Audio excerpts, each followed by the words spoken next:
The next one is actually, I guess, part of this. It's quite different. It's a different interpretation of the Joker as well.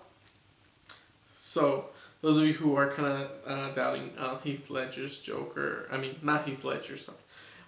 Those of you who are doubting Jared Leto's Joker, kind of how he looks, might be interested in reading this one, because of how he actually looks in this one, which you can kind of see it's somewhat of an interpretation of who he is.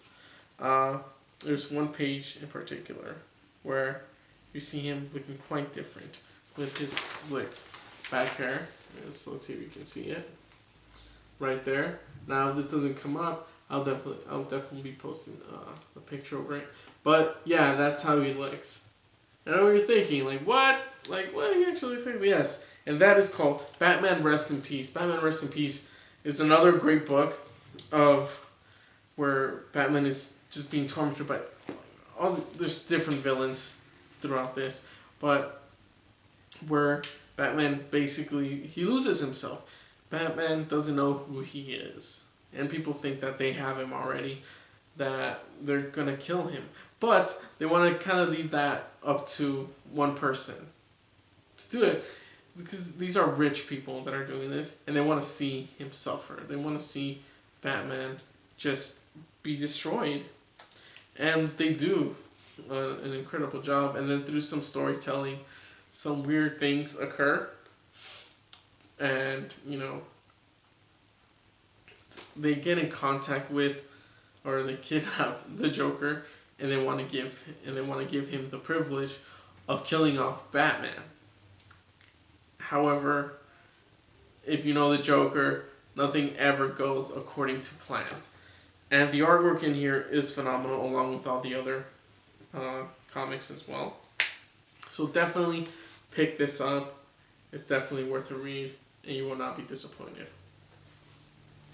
Alright, now the next one is going to be very interesting because it's kind of short in a way. It leads up to other stories. It's from the New 52. Now a lot of you are like, oh man, New 52. Some of you hate it, some of you don't. Now there's a lot of things that stay canon throughout it compared to those stories. One of the things is, of course, the Joker. It's right here. Hopefully you guys can see that. It's in black and white. Yep, got the black and white edition. It's freaking awesome.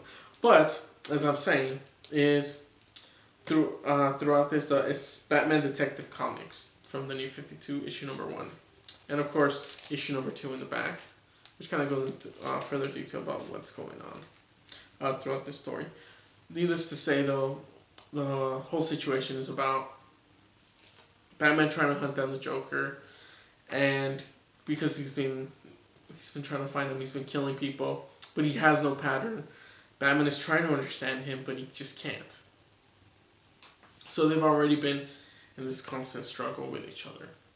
One of the craziest things as well is that he ends up getting his face cut off, okay?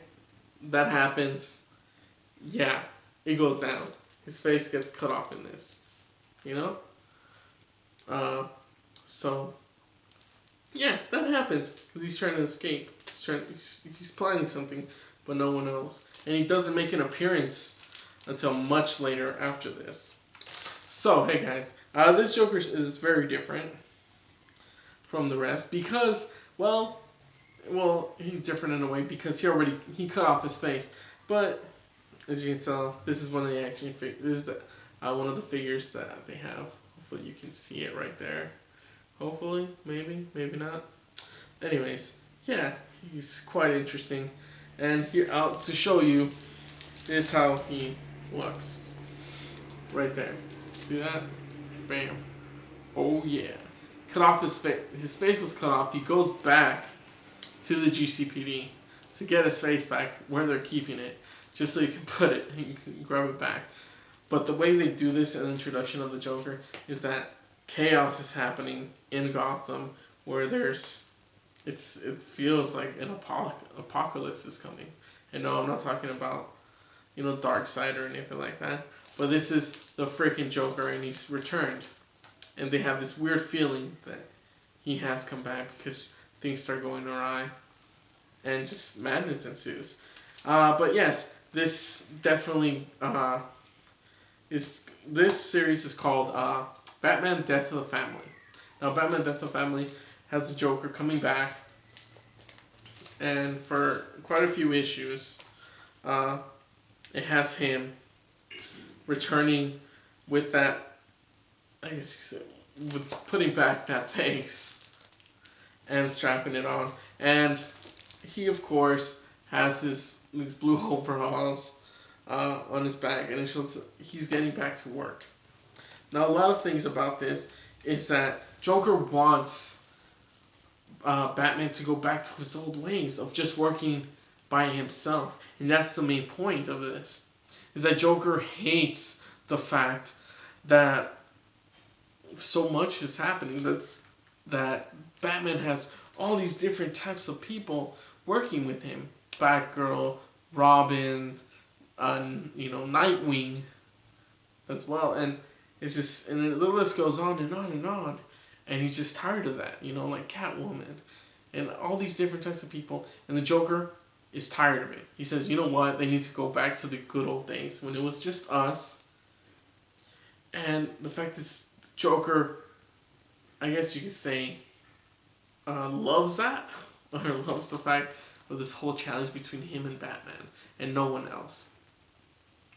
So he comes up with this incredible idea, and yet Jason Todd does make an appearance in this as the Red Hood, and Joker references something of that nature. But yeah, he has this masterful plan of how he's going to get rid of people, and also how he sets things up. And if you read one of the comics that I mentioned, like such as A Man Who Laughs, it has a kind of iteration of going back to that time frame. It still keeps all of those comics in canon of what's going on. Probably not Batman Rest in Peace. I'm not too sure about that. But it does a great job. Although, this is probably one of the best books I had, a series that I have written. It's not, in fact, like an origin story whatsoever, if that's what you're thinking. This is just Joker coming back, and you know what? He's coming out for vengeance. Because he wants things to go back to normal. So you definitely, it's a must buy. Definitely get this, okay? That story does end a certain way. Now, which leaves everyone discombobulated from Death in the Family. No one trusts each other, or shall I say, Batman. And there's just so much chaos of what's going on because he's kind of the one to blame. But just when you think things couldn't get possibly worse, time passes again. The Joker is gone. He's disappeared. They think he's dead or, he's just missing because there's no trace of him. Again, his mask has washed away, or not his mask, his face, I guess, has washed away. And of course, someone else finds it. And, not pretends to be the Joker, but like Joker's daughter. But I'll forget about that because that was just ridiculous. But what I will say is that there comes a time when, you know what, he has to make an appearance again. And he is that type of villain where, you know what, no one else compares to him. And when he makes an appearance, he makes an appearance. And that is in Batman Endgame. See that? Batman Endgame. Joker looks way different. He's got a new skin and just all these different types of things that's going on with him. However, the way he makes an appearance isn't until, I guess, later in the comics, or throughout it. He reveals himself to Batman of who he is and why he's planned this.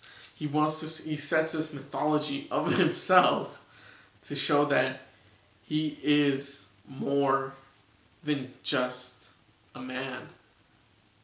That he's a psychotic killer that will stop at nothing, okay, at nothing, to end his world. And that's what's going on. Joker has this, I guess you could say, this end game. You know, quoting the, this is Joker told one of them like, "Oh, this is my this is my secret. This is, you know, my origin." However, it's up to you to decide whether or not that is actually his origin.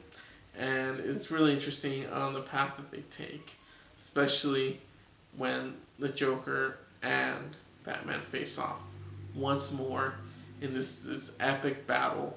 Thank you guys so much for watching. I hope you guys enjoyed it. Suppose it was entertaining enough. And I'll definitely be doing variations of this, different videos. Hope you guys liked it. And yeah, I mean, I'm hoping definitely get the Killing Joke. If you get nothing else, get the Killing Joke, okay? And yes, they already have the majority of these as hardcovers, so you don't have to get the single copies such as I did. But I just couldn't wait for that to come out, so I just got singles. But yeah, thank you so much for watching, and I'll see you guys on another episode of What to Watch. And just so you know, so you're like, well, what the hell? I gotta buy this stuff. I'm just gonna read it. Well, there's something else that's out there that came out recently, and that is Batman. I believe, what was it? Batman Bad Blood. That one, that animated movie came out. And it's really interesting. It continues from the other movies, such as from the other Batman movies that were just recently released, featuring his son, Damian Wayne. So such as Batman and Robin, and Batman versus Robin. So definitely check those out, those movies, and give me a big thumbs up if you like this video, and leave a comment down below of what you think is. Of all of those, what do you think is the best comic? For me, of course, it'll definitely have to be The Killing Joke. It just has to be. I'm sorry, you know? I mean, the other ones are great, but The Killing Joke really sets that tone and just the realism of what's going on. And the ending is pretty awesome as well, which I won't spoil anything. But definitely need to see that. Okay? Alright, I'll see you guys on another episode. Alright, bye.